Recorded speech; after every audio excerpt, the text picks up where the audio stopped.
오늘 주일에 우리에게 주시는 하나님 말씀은 창세기 33장 1절에서 11절까지 말씀 한 절씩 교독하고요. 마지막 11절은 같이 읽도록 하겠습니다. 1절입니다. 야곱이 눈을 들어 보니 에서가 400명의 장정을 거느리고 오고 있는지라 그의 자식들을 나누어 레아와 라헬과 두 여종에게 맡기고 여종들과 그들의 자식들은 앞에 두고 레아와 그의 자식들은 다음에 두고 라헬과 요셉은 뒤에 두고 3절 자기는 그들 앞에서 나아가되 몸을 7번 땅에 굽히며 그의 형 에서에게 가까이 가니 에서가 달려와서 그를 맞이하여 안고 목을 어금 맞추어 그와 입 맞추고 서로 우니라. 에서가 눈을 들어 여인들과 자식들을 보고 묻되 너와 함께한 이들은 누구냐? 야곱이 이르되 하나님이 주의 종에게 은혜로 주신 자식들이니이다. 그때 여종들이 그의 자식들과 더불어 나와 절하고 7절 레아도 그의 자식들과 더불어 나와 절하고 그 후에 요셉이 라헬과 더불어 나와 절하니 에서가 또 이르되 내가 만난 바 이 모든 때는 무슨 까닭이냐? 야곱이 이르되 내 주께 은혜를 입으려 함이니이다. 9절 에서가 이르되 내 동생아 내게 있는 것이 족하니 너의 소유는 너에게 두라. 야곱이 이르되 그렇지 아니하나이다. 내가 형님의 눈앞에서 은혜를 입었사오면 청하건대 내 손에서 이 예물을 받으소서. 내가 형님의 얼굴을 배운즉 하나님의 얼굴을 본 것 같사오며 형님도 나를 기뻐하심이니이다. 11절 함께요. 하나님이 내게 은혜를 베푸셨고 내 소유도 족하오니 청하건대 내가 형님께 드리는 예물을 받으소서 하고 그에게 강권함에 받으니라. 아멘. 하나님 말씀입니다. 모두 자리에 앉겠습니다. 오늘은 설교 제목이 자아의 꺾임이 복 중의 복이다는 제목으로 말씀을 좀 나눌게요. 여러분 지난주에 주일 예배 때 주셨던 말씀이 기억나시죠? 여러분 야곱이 야복강에서 천사와 밤이 새도록 씨름하고 그의 이름을 야곱에서 무엇으로 바꿔주셨죠? 이스라엘로 바꿔주시는 이야기를 우리가 나눴는데 그때 천사가 야곱하고 씨름할 때 야곱이 놓아주지를 않는 거예요. 그래서 천사가 어떻게 했어요? 야곱의 허벅지 관절을 칩니다. 그런데도 놓지 않아요. 그런데 여러분 그 야곱에게 그 야복강에서의 씨름은요 굉장히 중요한 영적인 의미를 담고 있어요. 야곱에게 있어서 완전히 그의 인생이 정말 전환되는 역사가 일어난 건데 그날 무슨 일이 일어난 거냐면 허벅지 관절이 꺾어짐과 동시에 야곱의 자아가 꺾어진 거예요. 야곱의 자아가 꺾어지는 역사가 일어납니다. 그 뒤에 말씀에 보면 창세기 32장 30절 말씀을 볼게요. 창세기 32장 30절에 보면 그러므로 야곱이 그곳 이름을 브니엘이라 하였으니 그가 이르기를 내가 하나님과 대면하여 보았으나 내 생명이 보존되었다 함이더라. 야곱이 허벅지 관절이 끊어지고 그리고 그의 자아가 꺾어지면서 브니엘의 하나님의 임재 가운데 들어가게 되는 거예요.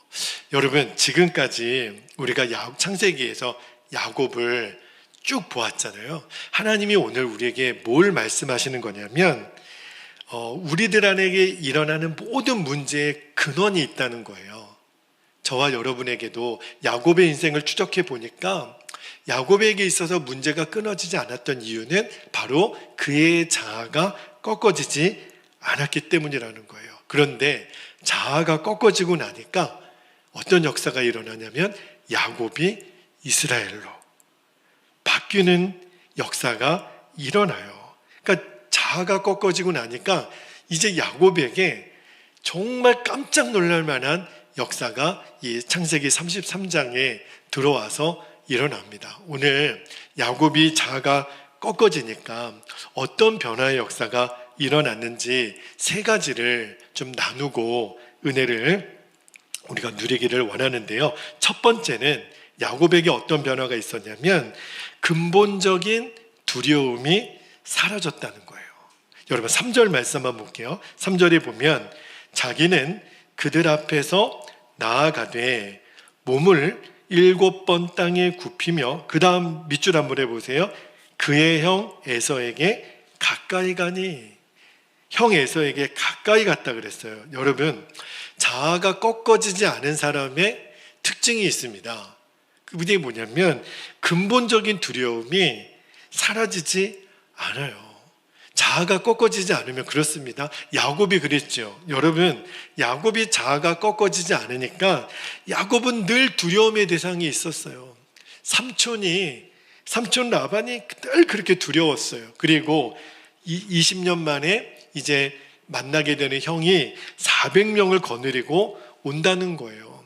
야곱이 얼마나 두려워했는지 우리가 말씀에서 봤잖아요. 그런데 근본적인 두려움이 해결되지 않은 야곱에게 자아가 꺾이고 나니까 이제 사람이 바뀌는데 어떻게 바뀌냐면 두려움이 사라지는 거예요. 그렇게 두려웠던 형 에서에게 오늘 3절 끝부분에 보니까 가까이 갔다 그랬어요.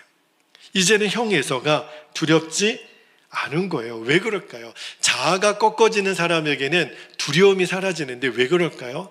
이제 내 모든 인생의 문제는 하나님 그분에게 맡기니까, 하나님 그분이 나를 책임져 주는 것이 믿어지니까. 그러니까 어떤 일이 내게 일어난다 하더라도 이제 내 인생은 하나님의 거잖아요. 그러니까 내게 지금 일어나는 모든 일들은 하나님의 허락하심이 아니면은 일어날 수가 없는 일이란 말입니다. 그죠? 그리고 설령 내 앞에 지금 어떤 악한 일이 일어난다 할지라도 이것 또한 하나님이 합력해서 선을 이루실 것이 믿어지니까 이제는 두렵지가 않은 거예요. 그래서 여러분, 이제 자아가 깨진 사람은 어떤 특징이 있냐면 시험이 왔을 때, 옛날에는 시험이 오면 늘 불평하고 원망하고 한탄했는데 이제는 자아가 깨진 사람은 왜 이런 시험이 오지? 왜 마귀가 나에게 공격하지?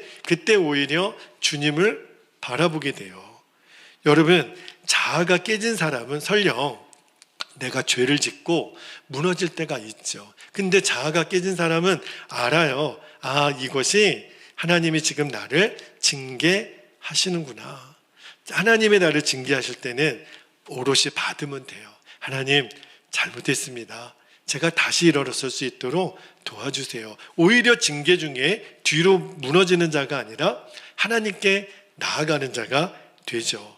그리고 자아가 꺾인 사람은요, 내 생명까지도 하나님 손에 맡길 수 있으니까, 그래서 이제는 죽음도 두렵지 않게 되는 거예요. 오늘 본문에 야곱으로 다시 들어가 볼게요. 여러분, 형이 나를 죽일 줄 알고 400명을 데리고 지금 오고 있잖아요. 그런데 오늘 본문에 보면 400명을 이끌고 오는 에서를 향해 야곱이 나아가는데 전혀 위축되지 않아요. 오히려 형 앞에 당당히 나아갑니다. 가까이 나아갑니다. 여러분, 제가 오늘 이 야곱을 보면서 누가 생각이 났냐면 에스더가 생각이 났어요. 여러분, 에스더가 하만이라고 하는 사람의 그 작전에 의해서 하마터면 유대 민족이 죽임을 당하게 되는 그런 위기 앞에서 모르드게의 간청으로 너가 왕 앞에 나아가라. 우리의 이 억울함을 왕에게 호소하라. 에스더도 처음에는 주저주저했죠. 그런데 그가 결단을 내립니다. 그리고 왕 앞에 나아가기로 결단하면서 이렇게 고백을 해요. 에스더 4장 16절 한번 볼게요. 에스더 4장 16절에 보면 당신은 가서 수산에 있는 유다인을 다 모으고 나를 위하여 금식하되 밤낮 3일을 먹지도 말고 마시지도 마소서. 나도 나의 시녀와 더불어 이렇게 금식한 후에 규례를 어기고 왕에게 나아가리니 죽으면 죽으리이다 하니라. 여러분, 죽으면 죽으리이다, 이 고백은요, 에라 모르겠다, 될 대로 되라, 이런 고백 아닙니다. 지금 두려워서 마지못해 하는 고백이 아니에요. 자, 당시 바사 왕에게 나아갈 때 왕이 금규를 내밀지 않으면 어떠한 왕후라도 다 죽습니다. 손을 내밀지 않으면, 규를 내밀지 않으면 에스더는 죽어요. 그게 바사 나라의 법이거든요. 그런데도 그걸 알고도 에스더가 나아갑니다. 이게 어떻게 가능할까요? 이건 정말 목숨을 거는 일이거든요. 이게 어떻게 가능하냐면 자아가 꺾어졌기 때문에 그래요. 자아가 꺾어진 사람은 죽음이 두렵지 않습니다. 근데 이 자아가 어떻게 꺾어졌는지 에스더 4장 16절에 보면 그 비밀이 담겨 있어요. 에스더가 모르드게와 유다인들에게 기도 부탁을 합니다. 3일 동안 밤낮 아무것도 먹지 말고 기도해 주세요. 나도 그렇게 하겠습니다. 여러분, 이제는 감이 오시죠? 야곱이 야복강 나루터에서 씨름했던 것은 무슨 씨름이에요? 기도의 씨름이에요. 자아가 꺾어지는 역사는 언제 일어나냐면 내가 기도의 씨름에서 승리했을 때, 야곱도 에스더도 기도의 씨름을 통해서 자아가 꺾이고 나니까 죽음도 두려워하지 않는 담대함을 얻은 거구나. 왜요? 하나님께 내 생명까지도 맡겼으니까. 여러분, 이제 감을 잡으셔야 돼요. 우리에게도 두려움이 올 때 우리에게 진짜 필요한 게 뭐냐면 바로 기도의 씨름이에요. 내가 기도의 씨름을 통해서 내 자아가 꺾어지면요, 주님이 내 안에 어떤 역사를 제일 먼저 행하시냐면 두려움이 사라집니다. 그동안 내가 그렇게 두려워했던 사람, 내가 두려워했던 재정의 문제, 건강의 문제, 관계의 문제가 순간 사라져요. 너무너무 놀랍죠? 여러분, 지금 우리에게 필요한 게 뭐냐면 야곱이 야복강에서 경험했던 그 기도의 씨름의 체험, 에스더가 3일 동안 많은 이들과의 기도의 연합을 이루어 금식 기도하고 죽으면 죽으리이다 나아갔던 그 기도의 씨름의 승리가 필요해요. 제가 요즘 마음에 너무너무 충만하고 감사한 기도 제목이 있어요. 그거는 우리 베델 교회 안에 새해가 시작되고 나서 하나님이 계속 기도를 일으키시는구나 하는 것이 느껴져요. 새벽에도, 오전에도, 낮에도, 밤에도. 지금 여러분도 느끼실지 모르겠지만 하나님이 예배 때마다, 기도회 때마다 계속 우리 안에 기름 부음을 주세요. 느껴져요. 우리의 기도가 점점 지금 이렇게 붓고 있구나. 마치 눈덩이가 처음에는 조그만 알갱이에서 굴려서 점점 이 눈덩이가 커지듯이 우리의 기도의 눈덩이가 점점 커지고 있구나. 이 기도가 커지면 커질수록 우리를 두렵게 하는 문제는 떠나갑니다. 왜요? 그 기도의 씨름으로 우리의 자아가 꺾이기 때문에 그래요. 그리고 두 번째입니다. 자아가 꺾어진 야곱에게 나타났던 두 번째 변화가 뭐냐면 이제는 싸움의 대상이 섬김의 대상으로 바뀌게 돼요. 자, 3절 말씀을 다시 한번 읽어드릴게요. 3절에 보면 자기는 그들 앞에서 나아가되, 이번에는 여기 밑줄에 보세요. 몸을 7번 땅에 굽히며 그의 형 에서에게 가까이 가니. 자, 여러분 7번 땅에 굽히며 밑줄했죠. 여러분 7번 땅에 굽히며 이 뜻을 찾아보니까 옛날에 고대 시대에 신하가 왕을 맞이할 때 7번 이렇게 엎드렸답니다. 그리고 죄수가 간절한 마음으로 재판장에게 탄원할 때, 그 자비를 구할 때 7번 절하며 엎드렸대요. 그게 이제 그 상징적인 표현인데, 근데 지금 야곱이 형 에서에게 그러고 있는 거예요. 다시 말하면 형에게 할 수 있는 최고의 존경의 표시와 그 다음에 용서를 구하는 거죠. 7번 엎드렸다는 거예요. 그런데 저는 처음에 이 말씀을 읽을 때는 참 야곱이 형 에서의 마음을 얻으려고 하는 거는 이해는 되지만 좀 비굴하다. 여러분 어떠세요? 아니, 한 번만 좀 엎드리면 됐지 굳이 7번까지 엎드릴 필요가 있겠나. 근데 그만큼 지금 야곱이 옛날의 야곱이면 이렇게 못해요. 철저하게 지금 자신은 낮추고 에서를 높이고 있잖아요. 우리가 알고 있던 야곱이 아니에요. 여러분, 야곱은요 태어날 때부터 형하고 싸워서 이기려고 했던 사람이에요. 발꿈치 왜 잡았어요? 형 잡아 뒤로 끌고 자기가 먼저 나가 형이 되니까. 야, 진짜 어제도 무슨 프로그램에 쌍둥이가 나오던데, 여러분 엄마 뱃속에 있을 때부터 야곱은요 형 에서와 늘 경쟁자예요. 그리고 실제로 팥죽 한 그릇에 형의 장자의 명분을 뺏어 오잖아요. 아버지의 축복을 어머니와 모의를 해서 뺏어 오잖아요. 야곱의 인생을 잘 보면요, 야곱은 얼마나 머리회전이 빠른지요. 어떤 수단 꾀를 써서라도 자기가 원하는 거는 쟁취했던 사람 아닙니까? 그런데 오늘 본문에서는 그런 모습이 없어져요. 뭘 말하는 거죠? 이제 야곱에게 있어서 형 에서는 싸움의 대상이 아니에요. 씨름의 대상이 아니에요. 그러면 무슨 대상이에요? 사랑의 대상이고 섬김의 대상이에요. 이거를 야곱이 깨달은 거예요. 이게 바로 자아가 꺾어진 사람의 모습이에요. 여러분, 야곱이 형 에서에게 7번 절한 건요 비굴한 게 아니에요. 에서에게 용서를 구하는 그러한 의미도 있겠지만, 이제 야곱은 더 이상 형하고 관계가 왕과 신하나 재판장과 죄수의 관계가 아니에요. 이제 당당하게 형하고 나는 형제잖아요.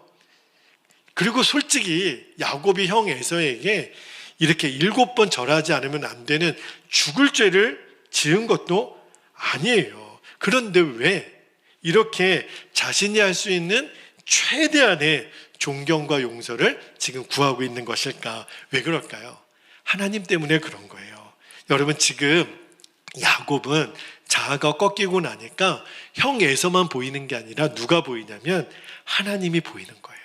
지금 이 상황 가운데 역사하고 계시는 하나님을 바라보는 거예요. 뭘 깨달았냐면, 하나님, 제가 형에게도 잘못한 것이 있지만 실제로는 하나님의 그 섭리를 제가 믿지 못하고 저의 욕심, 저의 꾀를 따라 살았던 것, 하나님 회개합니다. 형에게 무릎을 꿇지만 실은 야곱은 하나님 앞에서 자신을 낮추는 거예요.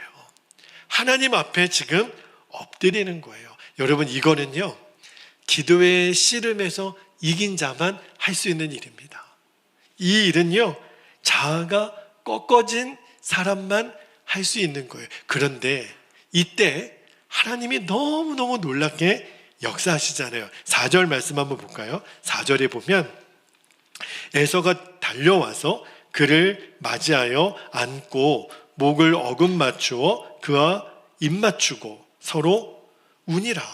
저는 성경을 읽다가 또 궁금한 점이 하나 있었는데, 에서가 400명을 데리고 왔을 때는 틀림없이 동생 야곱을 죽이려고 데리고 온 거잖아요.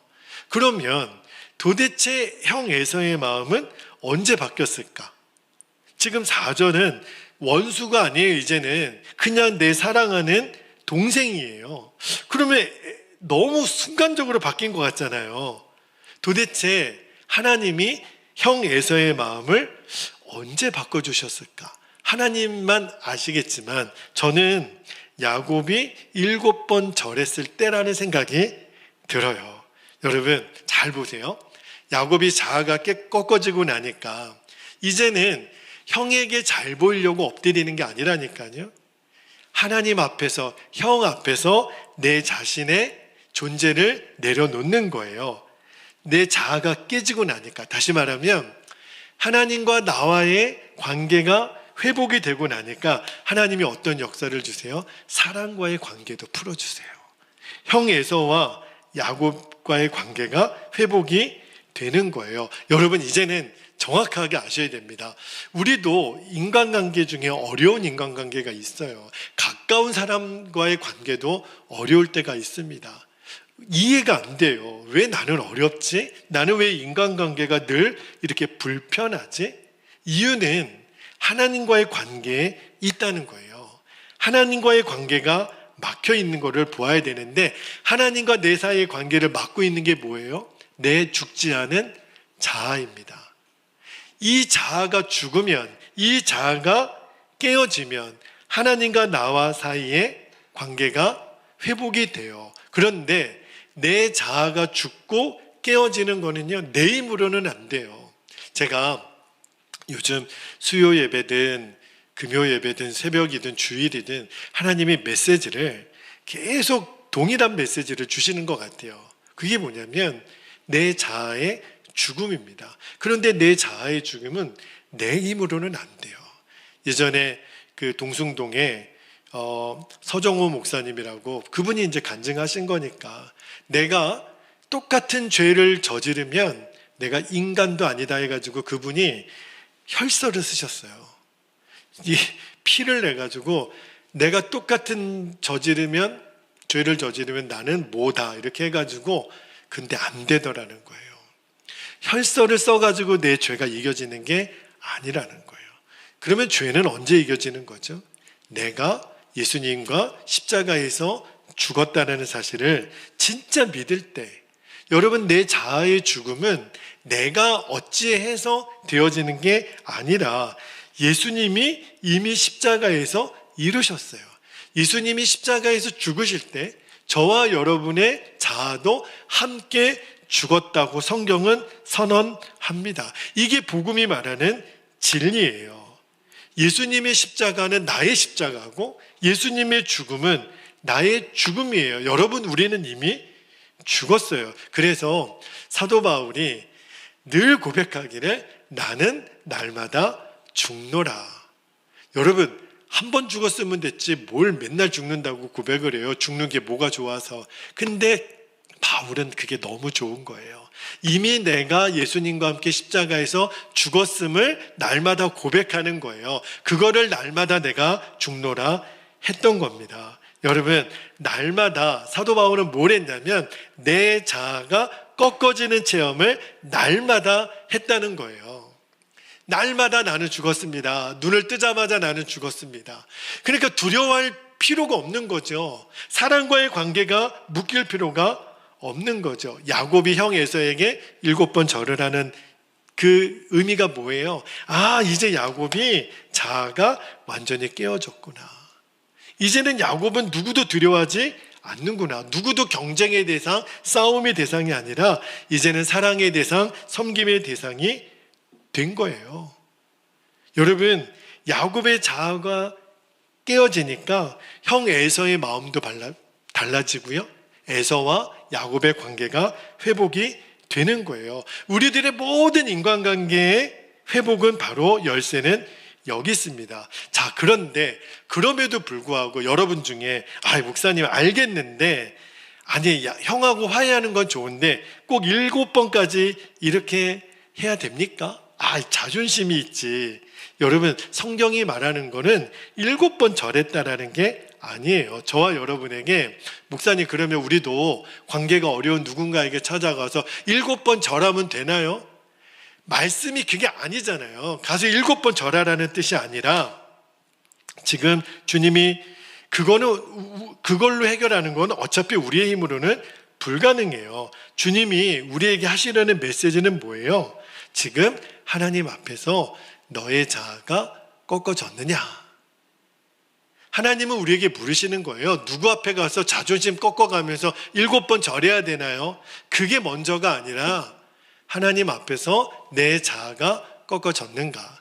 하나님과 나의 관계가 회복이 되었는가? 사랑과의 관계는 그 다음 문제예요. 처음에 야곱을 보면서 저도 그랬거든요. 야곱이 살려고 별짓을 다 하는구나. 처음에는 선물도 보내더니 이제 안 되니까 7번 절해? 그렇게 저도 처음에 생각이 했었거든요. 근데 그게 아니에요. 야곱이 지금 달라진 거예요. 내 자아가 꺾이고 나니까 이제는 내가 지금까지 주인 살아왔던 내 자신이 하나님 앞에서 너무 죄송한 거예요. 하나님, 제가 이제는 알겠어요. 제가 제 인생의 주인인 줄 알았는데 제 인생의 주인은 하나님이시네요. 제가 그걸 몰랐던 거 너무너무 죄송해요. 자아가 깨어지고 나니까 그렇게 어떤 수단과 방법을 써서라도 형을 짓밟고 올라서서 내가 장자의 복을 받고 싶었던 이 욕심꾸러기 야곱이 형에게 미안한 마음이 드는 거예요. 형 미안해. 형 내가 형 발꿈치 내 안에 그런 트라우마가 있어서 나는 평생을 그렇게 살았던 것 같아. 그런 마음으로 지금 7번 절하는 거예요. 야곱의 자아가 깨졌다는 결정적인 증거거든요. 여러분, 우리가 누군가를 향해서 가서 7번 절하십시오. 그러면 내 자존심으로는 절대로 불가능한 거죠. 여러분, 자아가 꺾어진 사람은요, 누가 시켜서 하지 않아요. 시키기도 전에 내 안에 성령께서 감동을 주십니다. 네가 먼저 미안하다고 해라. 네가 먼저 잘못됐다고 해라. 안 돼요. 나는 죽어도 못해요. 그래서 죽으라는 거예요. 그래서 죽었다는 거예요. 여러분, 내 힘으로는 안 되는 거거든요. 안 돼요. 나는 지금 그렇게 못해요. 그 말은 나는 여전히 자아가 안 깨진 사람이에요. 이 말하고 똑같은 거예요. 내 자아가 깨어지기 전에는 하나님 그분과의 관계가 풀어지지 않아요. 너무너무 놀랍죠? 여러분, 그래서 우리가 자아가 깨어지는 것이 복 중에 복이에요. 왜냐하면 그래야 비로소 하나님이 역사하기 시작하시니까. 그래서 이 기도의 씨름의 승리가 너무너무 중요해요. 마지막으로 야곱이 너무너무 놀라운 변화가 일어나는데, 세 번째 변화는요, 에서에게서 하나님의 얼굴을 봅니다. 자, 오늘 말씀 10절 말씀을 한번 볼게요. 10절에 야곱이 이르되 그렇지 아니하니이다. 내가 형님의 눈앞에서 은혜를 입었사오면 청하건대 내 손에서 이 예물을 받으소서. 내가 형님의 얼굴을 배운즉 하나님의 얼굴을 본 것 같사오며 형님도 나를 기뻐하심이니이다. 여러분, 형님 보고 지금 뭐라고 그러냐면 형의 얼굴을 보니까 하나님의 얼굴을 보는 것 같아. 저는 처음에 이 대목에서도 약간 오글거리더라고요. 야, 진짜 야곱이 아부만 늘었네, 아부만. 여러분, 야곱이 형에게 예물을 보냈던 형이 안 받는 거예요. 야, 뭘 주냐? 나도 있을 만큼 있어. 그랬더니 야곱이 간곡하게 예물 받을 거를 권하면서 10절에 그러잖아요. 내가 형님의 얼굴을 배운즉 하나님의 얼굴을 본 것 같사오며. 여러분, 진짜 에서의 얼굴이 하나님의 얼굴처럼 보였을까요? 다른 사람이 에서의 얼굴을 봤을 때도 그렇게 보였을까요? 아니요. 에서의 얼굴은 변하지 않았어요. 하나님이 그냥 에서의 마음을 만져주신 것 뿐이에요. 여러분, 다니엘이 왕에게 절을 하지 않아야 된다라는 조서가 발표가 된 다음에 알고도 예루살렘으로 향하여 열린 창에서 하루 3번 기도했잖아요. 하나님께 감사했잖아요. 그 결과 어떻게 됐어요? 사자굴에 들어갔어요. 그런데 여러분, 사자굴에 들어갔는데 사자들이 다니엘을 향하여 입을 못 벌려요. 밤새도록 순한 고양이처럼 있는 거예요. 그런데 사자가 원래 그렇게 얌전한 동물입니까? 하나님이 나중에 다니엘 6장 24절에 보면 이제 하나님의 손을 거두시니까요, 그 난폭했던 사자가 입을 벌려서 이제는 누구를 물어요? 다니엘이 나온 다음에 다니엘을 모함했던 사람들이 들어가니까 그때 사자가 입을 쩍 벌리고 뼈까지 부서뜨렸다라고 성경은 기록하고 있잖아요. 여러분, 뭘 말하는지 느낌이 오시죠? 지금 야곱이 형 에서의 얼굴을 보고 형의 얼굴을 보니까 하나님의 얼굴 같아. 이 말은 하나님의 손이 지금 에서의 마음을 붙잡아주고 있다는 뜻이에요. 우리가 알잖아요. 여러분, 에서는요, 원래 망령된 사람의 대명사예요. 성경은 노골적으로 에서는 망령된 사람이라. 그런데 그런 에서가, 정말 사자같이 포악했던 그 에서가 동생을 향하여 달려가서 입을 맞추고 목을 어금 맞추고 지금 울고, 이게 뭘 말하는 거냐면 에서가 원래 그런 사람이 아니라는 거예요.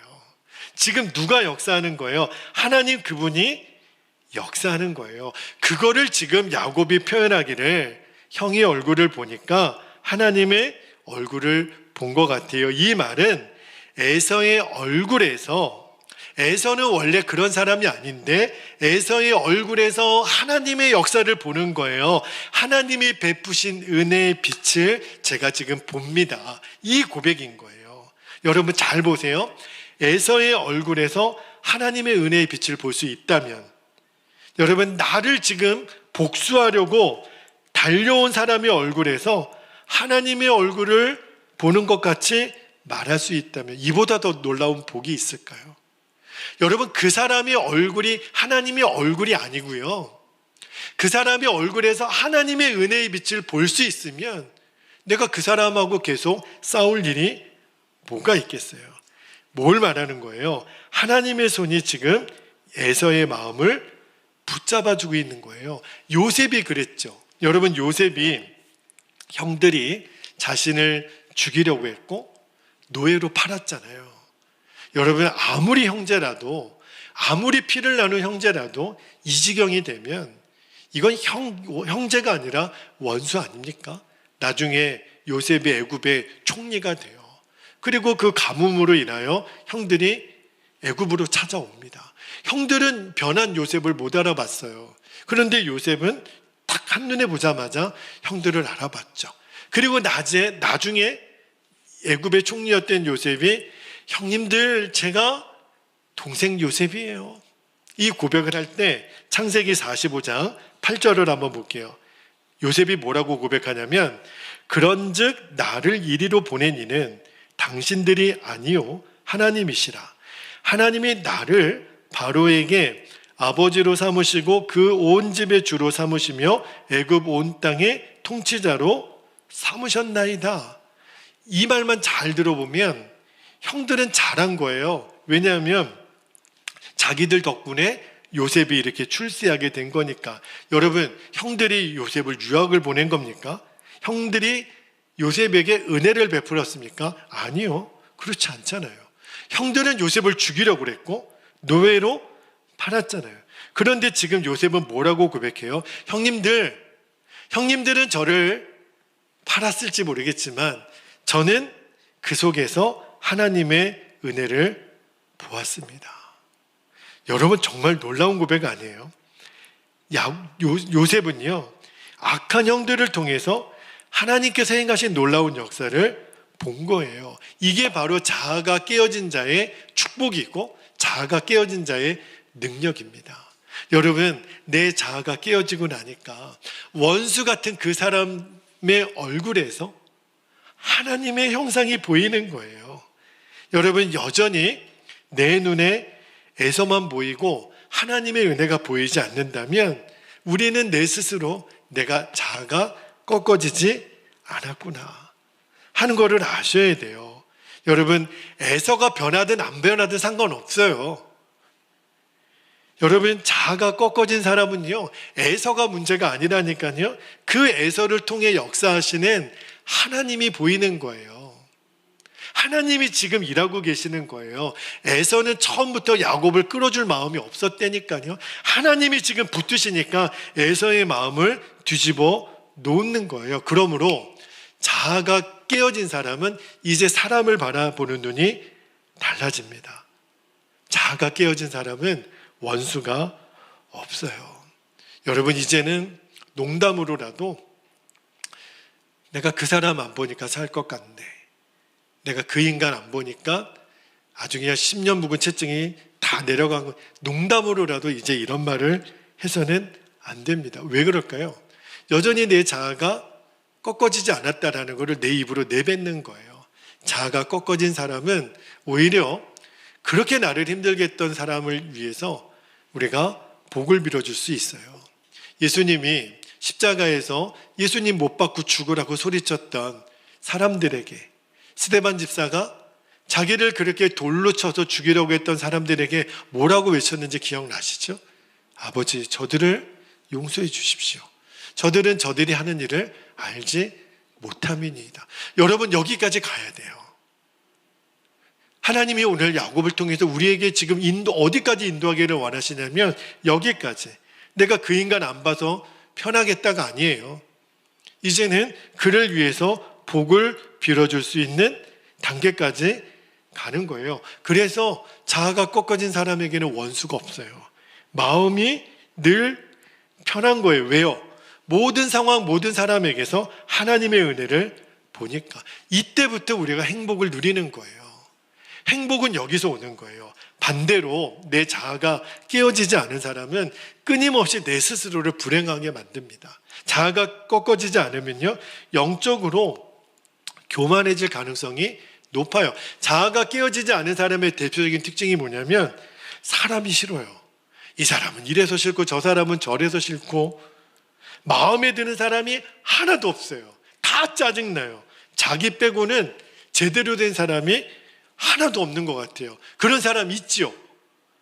왜 다 이 모양 이 꼴이야. 나만 빼고. 그런 사람이 있어요. 그런데 여러분, 이렇게 자아가 깨어지지 않고 강한 사람은 교만이 어디까지 가는 줄 아십니까? 나중에는요, 하나님도 마음에 안 들어요. 하나님 이러실 수 없는 거죠. 결국은 자아가 깨어지지 않으면 자신도 모르게 하나님이 되는 거예요. 이게 자아의 마지막이거든요. 여러분, 마귀가 그거잖아요. 내가 하나님처럼 될 수 있다라고 속이는 거. 그게 마귀의 전략이잖아요. 이게 무서운 거예요. 그런 사람은요, 은혜의 한복판에 있어도 은혜 못 받습니다. 왜요? 내가 하나님인데. 누가 나에게 은혜를 줘? 내 스스로 은혜를 창조할 수도 있는 내가 하나님인데. 이게 무서운 거예요. 그래서 여러분, 은혜 중에 은혜는 자아가 꺾어지는 거예요. 능력 중에 능력은 자아가 꺾어지는, 복 중에 복은 자아가 꺾어지는 겁니다. 왜요? 그래야 비로소 꺾어진 나를 통해 하나님이 일하기 시작하니까. 여러분, 우리가 예수님을 믿잖아요. 우리는 주님을 만났잖아요. 그 말은 나는 이미 자아가 꺾어졌다는 뜻이에요. 십자가의 사랑 앞에 꺾어지지 않을 자아가 어디 있어요?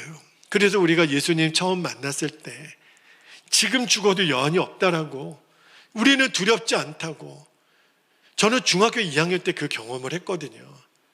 정말 죽어도 두렵지 않겠더라고요. 여러 번 간증했지만 처음 예수님을 영접하고 정말 떼굴떼굴 울면서 기도하는데 제 옆에 있는 친구가 그런 기도를 드리는 거예요. 하나님, 저에게 순교의 은사를 주시옵소서. 근데 그때 제가 순교의 은사가 뭔지 몰랐거든요. 뭔지 모르고 주여, 그거 저도 주시옵소서. 순교의 은사가, 다음 주에 선생님께 물어봐. 순교의 은사가 뭐예요? 죽을 수도 있는 거야. 순교의 은사. 선생님, 기도 한번 취소할 수 있습니까? 선생님 그러실까? 선생님 그러시더라고요. 선생님 그러시더라고요. 안 되시더라고요. 안 될 거라고요. 안 될 걸. 하나님이 들어주시면 너는 그냥 가는 거야. 근데 그때 제 마음에 그 기도가 억울하지 않더라고요. 진짜 예수님 믿고 순교하면 최고의 복이라고 성경이 말했고 믿음의 선배들이 말했으니까. 우리가 처음 은혜 받았을 때 여러분 다 경험했잖아요. 모든 세상이 아름답더라고요. 하늘의 별까지도 아름답고 나무도 새도 꽃도 다 하나님 찬양하는 것 같고. 여러분, 원수가 어디 있어요? 내가 진짜 예수님 만나고 내가 죄인인 것이 깨달아지고 나니까 원수가 어디 있습니까? 다 아름다운 거죠. 왜요? 내가 십자가에서 이미 죽었다는 진리가 믿어졌으니까. 십자가에서 나는 죽었습니다. 이 고백이 뭐예요? 내 자아는 꺾어졌습니다. 그래서 나는 죽고 예수로 사는 십자가의 복음이 복음 중에 복음이에요. 이제 우리가 말씀을 마무리할게요. 혹시 지금 여러분 중에 뭔가 내 삶에 지금 기쁨이 사라진 것 같고 짜증이 자꾸 나고 어둡고 우울하고, 그러면 뭘 점검해 보셔야 되냐면 지금 내 속에 야곱이 야복강에서 경험했던 기도의 씨름이 있는가? 에스더가 3일 동안 금식하고 죽으면 죽으리라 나아갔던 그 기도의 씨름이 있는가? 왜냐하면 그 기도의 씨름이 없이는 내 자아가 저절로 깨어지지 않습니다. 내가 옛날에 한번 그런 경험을 해봤다, 그걸 말하는 게 아니에요. 사도 바울이 그렇다면 나는 옛날에 한번 죽어봤노라 그랬겠죠. 나는 날마다 죽노라고 그렇게 고백을 안 했겠죠. 나는 날마다 죽노라, 이 고백은 뭐예요? 나는 날마다 죽음을 담보로 한 기도의 씨름을 하고 있노라, 그 고백 아닙니까? 에스더가 죽으면 죽으리라 내가 나아가는 거 다 같은 기도 아닙니까? 옛날에 그래 봤더라가 아니에요. 우리에게 지금 필요한 것은 은혜의 한복판에 있으면서도 왜 스스로 내가 지옥을 안고 살아갈 이유가 뭐가 있어요? 내가 오늘 이 기도의 씨름을 해야 되는 거죠. 여러분, 내 자아가 꺾어지는 거 억울한 거 아니에요. 이거는 슬픈 일 아니에요. 우리는 내 자아가 꺾어지면 죽을 것 같고 자존심 상할 것 같고, 아니에요. 자아가 꺾어지는 거는 은혜이고 축복이고 능력이에요. 자아가 꺾어지는 거 어렵지 않습니다. 이미 주님이 이루신 거예요. 우리가 할 일은 내가 예수님과 함께 십자가에서 죽었음을 믿습니다. 그거예요. 그거밖에 없어요. 어려워요, 여러분? 성경이 이미 이루셨다고 하는데, 나는 죽었다고 하는데, 이 믿음으로 날마다 나는 죽었습니다 고백하며 나아가는 거예요. 그렇게 예수님과 동행하며 나아가는 거예요. 그렇게 날마다 기도의 씨름을 하며 나아가는 거예요. 제가 단언컨대 주님이 우리를 만지고 계십니다. 주님이 우리를 변화시키고 계세요. 여러분, 이제는 나를 바라보지 말고 내 안에 지금 일하고 계시는 주님을 바라보게 되기를 축복합니다. 야곱이 지금 그 눈이 열린 거거든요. 여러분, 우리가 기도의 씨름만 놓지 않으면 하나님이 우리에게 자아가 꺾어지는 은혜를 주세요. 두려움이 떠나갑니다. 이제는 원수가 아니라 섬김과 사랑의 대상이 돼요. 심지어는요, 그 사람의 얼굴에서 하나님의 얼굴을 봐요. 너무너무 놀랍죠. 우리 마음에 천국이 임합니다. 이제는 짜증이 떠나가요. 이 모든 것이 자아가 꺾어진 자에게 주시는 복입니다. 이 복을 여러분 놓치지 않게 되기를. 그래서 자아의 꺾임이 복 중에 복이에요. 이제 함께 기도하겠습니다. 여러분, 날마다 이 야복강에서 기도의 씨름을 했던 야곱을 기억하세요. 바사왕 앞에 나아갔던 그 에스더의 기도를 기억하세요. 십자가의 예수님의 그 기도의 씨름을 기억하십시오. 두 가지 기도 제목을 붙잡고 기도하겠습니다. 첫 번째, 자아의 죽음을 통해 내 인생의 모든 것입니다, 하나님께 맡기는 역사가 이루어지게 하옵소서. 두 번째, 자아가 꺾임으로 원수 같은 사람에게서도 하나님의 얼굴을 보는 은혜를 누리게 하옵소서. 그 사람이 문제가 아니었어요. 하나님과 나와의 관계가 이제 완전히 회복되게 하여 주옵소서. 우리 두 가지 기도 제목을 붙잡고 주님의 이름을 부르신 후에 통성으로 기도하겠습니다. 주여